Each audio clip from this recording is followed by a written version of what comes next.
welcome back to Nurse Table Talk. I am Julie, and this is Nurse Kathy. Hello. And we are going to readdress Hospice 101. And today we're going to talk about how to choose a hospice.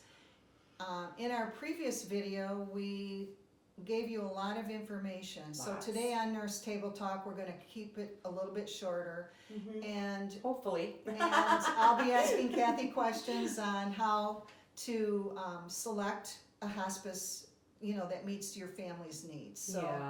So Kathy, why is this important? Well, when we talked about in Hospice 101, it was a full lot of information, right? And so like the nuts and bolts of it are now like, well, who do I call? And that's often people's biggest question. Right. So, not leaving people hanging and not letting people think that they just have to take whoever is given to them, that they do have a choice in how to pick out a hospice. Right, and interviewing different hospices out there. Absolutely. So one of the things that usually comes up is a family will ask for a referral to hospice, and hospice isn't one.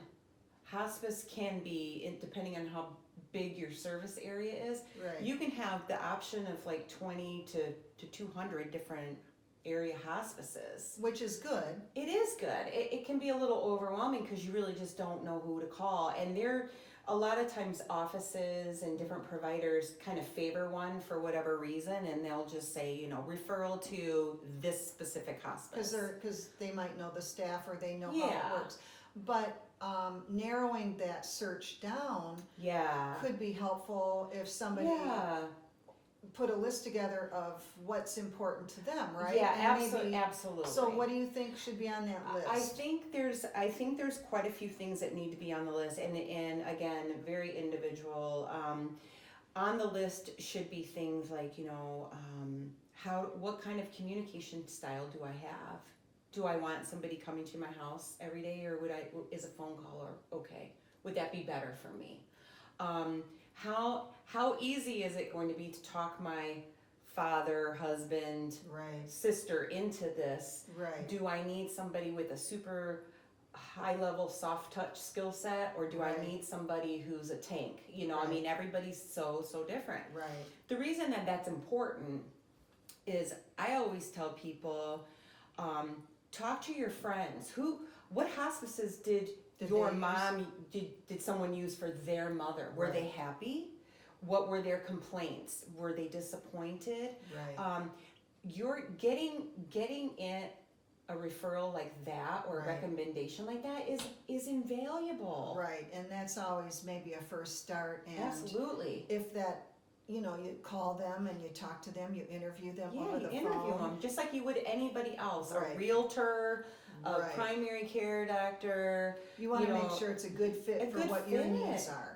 Correct. I would also say on the list, put what you expect on there. If you are not going to be happy if it takes them 4 hours to get to you, then don't pick a hospice whose central location is 4 hours away. I mean, you've got to kind of like look at the nuts and bolts of what you want and expect out of this, so that everyone's set up for success. And then just because we're talking about that particular subject right now too, as far as interviewing the appropriate hospice that would fit your needs, not all hospices are created equal, from my understanding. And for an example, I had a friend that was looking for a hospice for her mom, and she selected one because it was near her home. It was very convenient for them to come by. And I don't know if a physician gave her the referral. I think where it came from, or where it initiated. But anyway, so the hospice came out, and as her mother's condition declined, she needed oxygen. And so the staff member of the hospice recognized that, but said, well, we can't get that oxygen until a few days later. and that just didn't go well. No. And because she needed time. If you need Yeah. to breathe, you need to it breathe now. now. Yeah. So, and it could have been a staffing issue, or there could have been things going on there that maybe it was a one-time incident, but certainly you want to inquire about what their time is to, if somebody does need oxygen or does need a Or certain anything. pain med, Yeah. maybe a pain med, maybe they ran out. So how fast can that be given to them? Is there somebody on call? Yeah. Is there somebody available that can get in their car and bring it over to you? Or, just inquire. That made me think of something too. No two people's lives ever look the Correct. same, Yeah. right? I mean, we can all agree on that. Right. So if you are in situations that you feel are special, or you have barriers that you feel are special or unusual, don't be ashamed. Those are things that need to come up in the conversation Sure.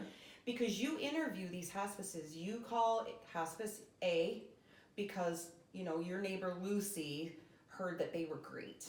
So you're like, okay, we're gonna call Lucy's Hospice. So you pick up the phone, they will come out. They'll come out, they'll Right. sit down, and you seriously will sit there and just say, tell me about your hospice. Tell me Right. why I should hire you for my mom. This is what I need for her. Can you do that? Right. Sometimes there's language barriers. Absolutely. Sometimes there is hearing barriers or and interpreters that are needed. And that's important. Right. That's important. Those Right. things are huge because Right. all of this will eventually culminate into a wonderful or horrible relationship. And so Right. you have to be really careful on the forefront. And Right. I use when you mentioned language barriers, if you're an African American family and you've got cultural barriers related to choosing a hospice and that's Right. already tough, Right.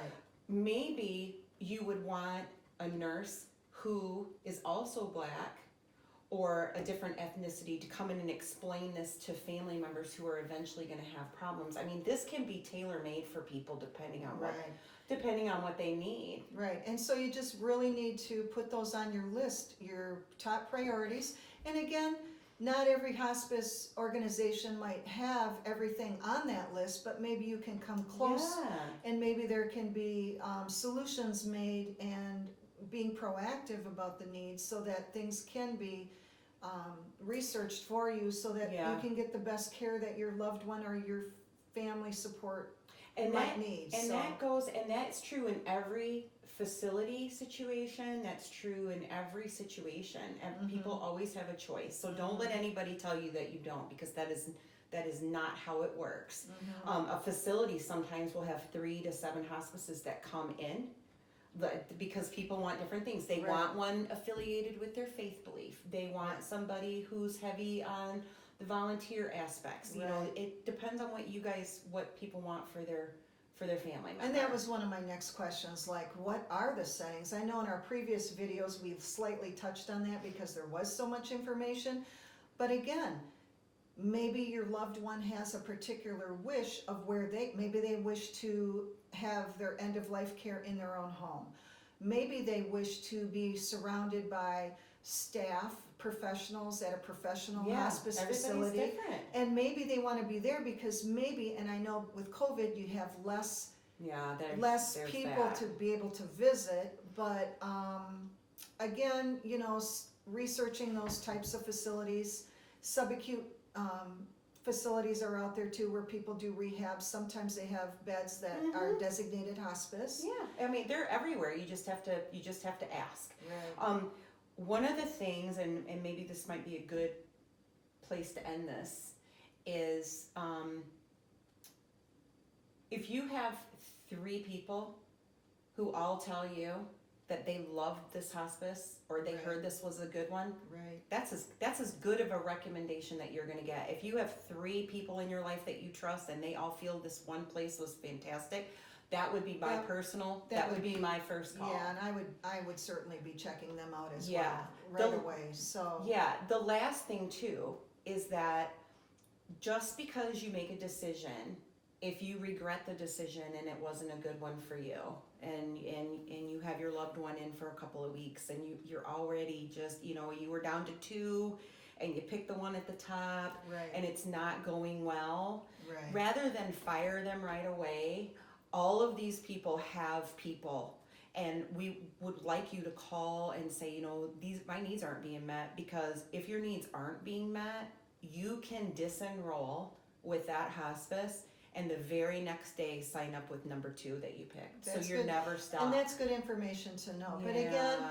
again, you want to start earlier. To sum up, you want to start earlier than later in enrolling in hospice if you feel that Yeah. you need the supports, and that this does give you time to visit your loved one Certainly does. more closely than if you were so exhausted by the time you're bathing and feeding and doing everything that's involved in taking physical care of that patient. And it's emotional of your too. loved one, I should say. I have good support. Yeah, then really consider hospice, and again, Kathy, thank you for your time today. My pleasure. I'm sure I left out a million really important details, but again, when you make the calls and do your own additional research after this, hopefully this helped you kind of like at least get a start. Yeah, absolutely. And if you have any other further questions or other rabbit holes you want us to go down for you, please put it in the comment section. That's what we're here for. Right. And thanks